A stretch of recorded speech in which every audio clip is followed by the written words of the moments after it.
na kanina ang resulta ng nursing licensure exam. Masaya ang mga pumasang bagong nurses ng bansa. Pero kapansin-pansin din na mas mababa ang passing rate ngayon. 4 lang sa bawat 10 kumuha ng exam ang nakalusot dito. Ang sinisisi ang mababang kalidad ng pagtuturo sa ilang nursing schools. Nagbabandila si Apples Halandoni. Nagulat din si Eileen Austria ng STI de Los Santos nang masungkit ang second place sa exam. Sulit daw ang kanyang pagsakripisyo na ihiwalay ang sarili sa 2 anak para matutukan ang pag-aaral. Malaking sakripisyo kasi yung anak ko, kailangang iwan ko muna sila. Pero hindi lahat kasing swerte ni Ryan at Eileen. Sa higit 91,000 na nag-exam noong Hulyo, higit 37,000 lang ang pumasa o katumbas ng 4 sa 10 nag-exam. Mas mababa kaysa noong isang taon.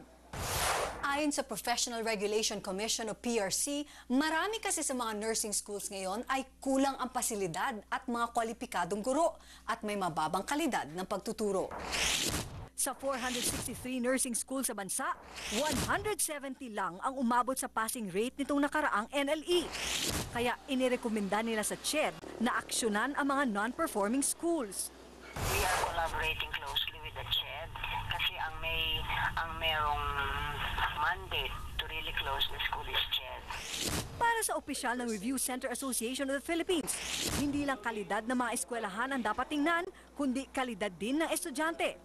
Yung may level of maturity at yung merong may interest talaga sa nursing.